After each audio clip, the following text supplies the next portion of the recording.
18वीं लोकसभा का सत्र जारी है और इस सत्र में स्पीकर का चुनाव होना है और स्पीकर पद के लिए एनडीए और इंडिया में खींचतान जारी है। दरअसल स्पीकर पद तो विपक्ष के लिए स्वीकार है, लेकिन विपक्ष अपने लिए डिप्टी स्पीकर का पद मांग रही है। दरअसल राहुल गांधी ने एक बड़ा बयान दिया है। राहुल गांधी ने कहा है कि सरकार स्पीकर चुने, हम उसे समर्थन देने के लिए तैयार हैं, लेकिन जैसी कि परंपरा रही है विपक्ष को डिप्टी स्पीकर का पद मिलना चाहिए, जिसके लिए राजनाथ जी का फोन कांग्रेस अध्यक्ष मल्लिकार्जुन खड़गे के पास आया था, जिन्होंने डिप्टी स्पीकर का पद मांगा है, लेकिन सरकार की ओर से अब तक कोई जवाब नहीं आया है। अखबार में लिखा है कि प्रधानमंत्री ने कहा है कि ऑपोजिशन को कंस्ट्रक्टिवली सरकार के साथ कोऑपरेट करना चाहिए। ऑपोजिशन ने क्लियरली कहा है, राजनाथ सिंह जी का खड़गे जी को फोन आया, राजनाथ सिंह जी ने खड़गे जी से कहा देखिए आप हमारे स्पीकर को सपोर्ट कीजिए। ऑपोजिशन, पूरी ऑपोजिशन ने कहा है, हमने सबसे बात की है, पूरे ऑपोजिशन ने कहा है कि हम स्पीकर को सपोर्ट करेंगे, मगर कन्वेंशन ये है कि डेप्यूटी स्पीकर ऑपोजिशन को मिलना चाहिए। राजनाथ सिंह जी ने कल शाम कहा था कि वो खड़गे जी को कॉल रिटर्न करेंगे। अभी तक राजनाथ सिंह जी ने खड़गे जी का कॉल रिटर्न नहीं किया है। तो मोदी जी कह रहे हैं कंस्ट्रक्टिव कोऑपरेशन हो, और फिर हमारे नेता को इंसल्ट करा जा रहा है। तो नियत साफ नहीं है।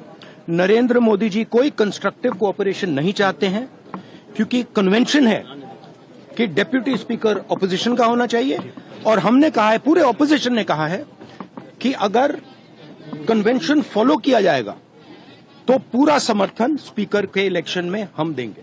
इंडिया गठबंधन की तरफ से डिप्टी स्पीकर की मांग की गई थी, लेकिन एनडीए इस पर अभी पूरी तरह से असहमत नजर आ रहा है। अगर ऐसा होता है तो संसद के इतिहास में ये 7 दशक पुरानी परंपरा टूट जाएगी, क्योंकि लोकसभा स्पीकर बनने के लिए अब तक अध्यक्ष को सर्वसम्मति से ही चुना जाता रहा है। वहीं समाजवादी पार्टी अध्यक्ष अखिलेश यादव ने भी राहुल गांधी की बात को दोहराया है और कहा है कि विपक्ष को डिप्टी स्पीकर का पद मिलना ही चाहिए, यही हमारी मांग है।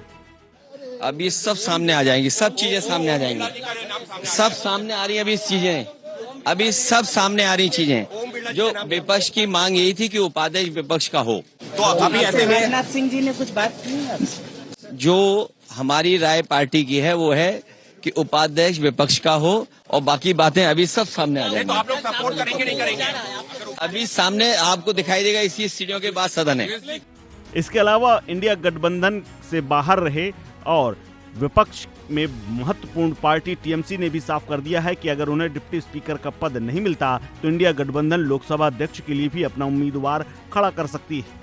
इसके अलावा दावे ये भी किए जा रहे हैं कि सोमवार को यानी 24 जून को इस पर इंडिया गठबंधन के सभी दलों की सहमति भी बन गई है। बस बीजेपी के जवाब का इंतजार है। इंडिया गठबंधन एनडीए के मूवमेंट के मुताबिक अपना फैसला करेगा। कुल मिलाकर एनडीए का पेंच लोकसभा अध्यक्ष पद को लेकर पूरी तरह से न केवल फंसता दिखाई दे रहा है, बल्कि इस मामले में राजनीति भी तेज हो गई है। अब कुछ घंटों बाद साफ हो जाएगा कि आने वाले 5 साल तक लोकसभा का स्पीकर कौन रहता है और डिप्टी स्पीकर का पद विपक्ष को मिलता है या फिर नहीं, या फिर 7 दशक पुरानी परंपरा टूट जाएगी और दोनों तरफ के पक्ष अपने अपने स्पीकर के लिए लड़ाई लड़ेंगे और वोटिंग होगी।